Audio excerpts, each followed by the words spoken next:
High বন্ধুরা, আমি আজকে একটি অন্য ধরনের বিষয় নিয়ে আলোচনা করব। বর্তমান সময়ে একটি কমন প্রবলেম হচ্ছে ছাত্রছাত্রীদের কেরিয়ার গঠন। কেরিয়ার গঠনের ক্ষেত্রে তারা বিভিন্ন সমস্যার সম্মুখীন হয়। জীবন গঠনের ক্ষেত্রেও তারা অধিকাংশ সময় ভুল করে। ছাত্রছাত্রীদের কেরিয়ার সহ জীবন গঠনের বিভিন্ন ভুল ও এর সমাধান নিয়ে আলোচনা করব। আমি আজকে প্রথম পর্বে যে টপিকটি নিয়ে আলোচনা করব তা হলো মনুষ্য জীবনের সঠিক উদ্দেশ্য সম্পর্কে না জানা।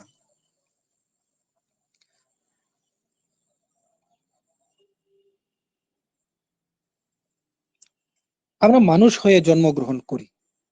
জন্মের পর আমাদের জীবনে শৈশব, বাল্য, কৈশোর, প্রাপ্তবয়স্ককাল, তারপর একদিন পৃথিবী ছেড়ে প্রত্যেককে চলে যেতে হয়। এটাই মানুষের জীবনে দেখা যায়। বর্তমানে বাবা মারা চান তাদের সন্তানেরা লেখাপড়া শিখে ভালো ডাক্তার হোক, ইঞ্জিনিয়ার হোক, অফিসার হোক কিংবা ব্যারিস্টার হোক, বিখ্যাত খেলোয়াড় হোক, নায়ক নায়িকা হোক অথবা ব্যবসায়ে সাফল্য লাভ করে জীবনে সুখ সমৃদ্ধির মাধ্যমে আনন্দে থাকুক। কিন্তু বেশিরভাগ বাবা মাই বলেন না তাদের সন্তান ভালো মানুষ হোক, দেশ ও দশের প্রয়োজনে আত্মদান করুক। এমনকি আদর্শ মানুষ হবার কথাও বলেন না। আদর্শ মানুষ বলতে আমরা সাধারণত বুঝি সৎ, চরিত্রবান, নিঃস্বার্থপর, যারা অন্যের জন্য কাজ করতে পারবে, যাদের চিন্তা, কথা ও কাজ একরকম হবে, যারা সুস্থ শরীর, উন্নত বুদ্ধি ও প্রসারিত হৃদয়ের অধিকারী হবে, যারা সকলকে ভালোবাসবে এবং সমাজের দরিদ্র, অশিক্ষিত, পিছিয়ে পড়া মানুষের কথা ভাববে এবং তাদের উন্নতির কথা চিন্তা করবে। বাবা মায়ের কথা মতোই অনেকেই আর্থিক ও সামাজিকভাবে প্রতিষ্ঠা লাভ করেছে। তারপর দেখা যায় সেই বাবা মা ওইসব সন্তানের দ্বারা অবহেলিত হন, এমনকি তাদের কাছ থেকে অপমানিত হন।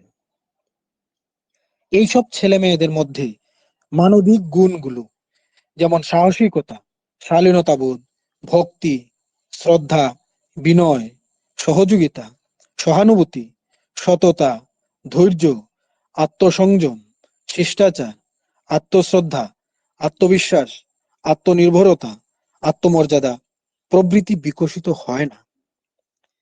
তাদের মধ্যে আমিত্ব ভাবই বেশি থাকে। তারা পরবর্তীকালে সবসময় ভাবে আমিও আমার নিজের পরিবার কিভাবে সুখে থাকবে, কিভাবে আমার পদোন্নতি হবে, কিভাবে আমি প্রচুর টাকা আয় করব, কিভাবে আমার সন্তানেরা অন্যদের থেকে প্রতিষ্ঠা লাভ করবে। তারা নিজের জীবন ও পরিবার ছাড়া অন্য কিছু ভাবে না। এমনকি অনেকেই আছে যারা নিজেকে নিয়ে এমন ব্যস্ত থাকে ফলে পরিবারের প্রতি সময়ও দিতে পারে না। তাদের কাছে অর্থ বা চাকরিতে উচ্চপদ পাওয়াটাই জীবনের লক্ষ্য হয়ে দাঁড়ায়। এইসব ছেলে মেয়েদের মানবিক গুণগুলো বিকশিত না হওয়ার জন্য জীবনের পরবর্তী স্তরে গিয়ে প্রতি পদে পদে সমস্যার শিকার হতে হয়। তারা জীবন দর্শন সম্পর্কে সঠিক ধারণা লাভ করে না। পরবর্তীতে জীবনে কর্মক্ষেত্রে বা পরিবারে কোনো সমস্যা তৈরি হয় বা কোনো ক্ষেত্রে সাফল্য না পেলে মানসিকভাবে হতাশ হয়ে পড়ে, এমনকি নেশাগ্রস্ত হয়ে পড়ে। তারা মানসিক রোগী হয়ে যায়, কেউ কেউ আত্মহত্যাও করে। তাদের জীবনে বা পরিবারে চরম বিপর্যয়ও নেমে আসে। বর্তমানে ছাত্রছাত্রীরা ভবিষ্যতে সমাজ সংসারের সাথে কাজের মাধ্যমে যুক্ত হবে। অনেক মানুষের সাথে তাদের মিশতে হবে, তাদের সাথে কাজ করতে হবে। এই কারণে প্রত্যেকের আচার আচরণ ও শিষ্টাচার যেন সৌজন্যমূলক হয়। শৈশবকাল থেকে এইসব প্রত্যেককে শিখতে হবে।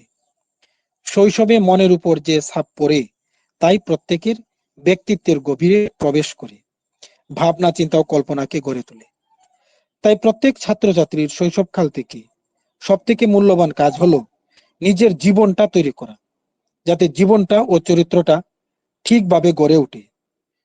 তখনই ছাত্রছাত্রীরা নিজেদের মহত্তর ভবিষ্যৎ জীবন নির্মাণ করতে পারবে। তারা বুঝতে পারবে জীবনের উৎকর্ষ কেবলমাত্র ভোগ সুখে বোঝায় না, মহৎ উদ্দেশ্য নিয়ে বাঁচাই জীবন। বর্তমানে ছাত্রছাত্রীরা বেশিরভাগই মনুষ্য জীবনের সঠিক উদ্দেশ্য সম্পর্কে জানতেই পারে না। তাদের জীবন দর্শনও তৈরি হয় না। তারা এসব পারিবারিক পরিবেশে এমনকি বিদ্যালয় থেকেও শিখতে পারে না। এটা বর্তমান সমাজের একটি বড় সমস্যা। এই সমস্যা দূর করতে বিভিন্ন পথ অবলম্বন করা প্রয়োজন। যেমন ছাত্রছাত্রীদের পৃথিবী বিখ্যাত মহান ব্যক্তিদের জীবনী পড়তে হবে। এইসব জীবনী পড়ার মধ্য দিয়ে ছাত্রছাত্রীরা জীবনকে কিভাবে গড়ে তুলতে হবে তা শিখতে পারবে।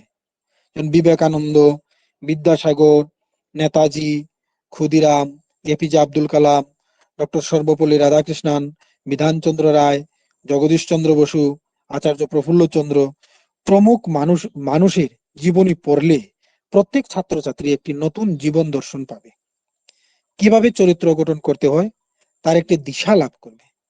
এর ফলে তারা জীবনের সঠিক উদ্দেশ্য সম্পর্কে জানতে পারবে। বর্তমানে ছাত্রছাত্রীদের উচিত নিজের ক্যারিয়ারে প্রতিষ্ঠা লাভের চেষ্টা করা ও তার সাথে নিজেকে চরিত্রবান ভালো মানুষ হওয়ার চেষ্টা করা। একথা বলা যায় যে চরিত্রে যেসব মানবিক গুণগুলো আছে সেগুলোকে যদি কোনো ছাত্রছাত্রী বিকশিত করে তাহলে সে প্রতিষ্ঠা লাভ করবেই। একথা সকলকেই মনে রাখতে হবে। যদি কেউ চরিত্রের মানবিক গুণগুলো বিকশিত না করে জীবনে আর্থিক ও সামাজিকভাবে প্রতিষ্ঠা লাভ করে তাহলে যে কোনো মুহূর্তে লোভ, কাম, ক্রোধ, মোহ, অহংকার ও মাৎসর্য এই ষড়রিপুর দ্বারা জীবনে অধঃপতন নেমে আসতে পারে। সুতরাং ছাত্রছাত্রীদের জীবনে সব থেকে গুরুত্বপূর্ণ কাজ হলো চরিত্র গঠন করা। এছাড়া অনেক ছাত্রছাত্রীদের মূল্যবোধের অবক্ষয় ঘটছে। তারা শিক্ষক শিক্ষিকা, পিতামাতা, বয়স্ক মানুষদের সম্মান দেয় না। বর্তমানে তারা রাস্তায় বা কোনো স্থানে শিক্ষক শিক্ষিকাকে দেখলে তাদের সাথে কথা বলারও প্রয়োজন বোধ করে না। এমনকি পরীক্ষায় পাশ করলেও তারা জানায় না। যাদের পরামর্শে ও পরিশ্রমের দ্বারা জীবনে প্রতিষ্ঠা লাভ করে তাদেরকে অবহেলার চোখে দেখে, তাদের পরিচয় দিতে লজ্জা বোধ করে। জীবনে প্রতিষ্ঠা লাভের জন্য শিক্ষকের অবদানের কথা তারা ভুলে যায়। নিজেদের চরিত্র গঠনের মাধ্যমে এই দোষ কাটাতে হবে। প্রত্যেক ছাত্রছাত্রী জানতে হবে জীবনে ভালো থাকার জন্য অনেক দর্শন আছে যা আমাদের শেখানো হয় না বা আমরা শিখি না। এমন ভাবে চরিত্র গঠন করতে হবে যাতে ষড়রিপু আমাদের বশীভূত না করতে পারে। জীবনে চলার পথে সাফল্য ব্যর্থতা মানুষের জীবনে আসবেই। সবাই সব কাজে যে সাফল্য পাবে এই ধারণাটা সম্পূর্ণ ভুল। সুতরাং সাফল্য না পেলে হতাশ হয়ে গেলে চলবে না। জীবনে উত্থান পতন, জয় পরাজয়, লাভ ক্ষতি এগুলো আসবেই।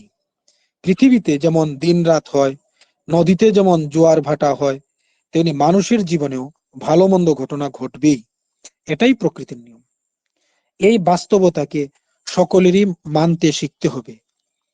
এটা মেনে নিতে পারলেই মানুষের জীবনে যাই সমস্যা আসুক না কেন সে নিজেই সমাধান করে নিজের ভালো থাকতে পারবে, জীবনে ভালো থাকতে পারবে ও জীবনটা সার্থক হবে। প্রত্যেক ছাত্রছাত্রীর এই জীবন দর্শনটা উপলব্ধি করে চলতে হবে। যেমন রবীন্দ্রনাথ ঠাকুরের বাবা ছিলেন দেবেন্দ্রনাথ ঠাকুর। তিনি ছেলেকে বাল্যকাল থেকে বিশিষ্ট ব্যক্তিগণের জীবনী, কালিদাস রচিত বিভিন্ন কাব্য ও নাটক এবং উপনিষদ পাঠে উৎসাহিত করতেন। তার জীবনে উপনিষদের প্রভাব পড়েছিল। শৈশবে পরিবারের শৃঙ্খলা, প্রকৃতির প্রতি আকর্ষণ তার ভবিষ্যৎ কর্মজীবন ও জীবন দর্শনকে নানাভাবে প্রভাবিত করেছিল। তিনি নতুন একটি শিক্ষা দর্শন সৃষ্টি করেন। তার শিক্ষার মধ্যে প্রকৃতির প্রভাবের উপর বিশেষ গুরুত্ব দেওয়া হয়েছে। অন্যদিকে জ্ঞানেরও সমন্বয় সাধন করা হয়েছে। তিনি 1901 সালে শান্তিনিকেতন প্রতিষ্ঠা করেন। তিনি শিক্ষা প্রসঙ্গে বলেছেন, তাকেই বলি শ্রেষ্ঠ শিক্ষা যা কেবল পরিবেশন করে না, যা বিশ্বসত্তার সঙ্গে সামঞ্জস্য রেখে আমাদের জীবনকে গড়ে তোলে। পরবর্তীতে তিনি নোবেল পুরস্কার পেয়ে পৃথিবী বিখ্যাত হন। সুতরাং ছাত্রছাত্রীদের সবসময় মনে রাখতে হবে জীবনের একটি উদ্দেশ্য থাকা প্রয়োজন, আর নিজেদের চরিত্র গঠনের মাধ্যমে ওই উদ্দেশ্যকে বাস্তবায়ন করতে হবে। তাহলে এই জীবনটা সার্থক হয়ে উঠবে। Thank you.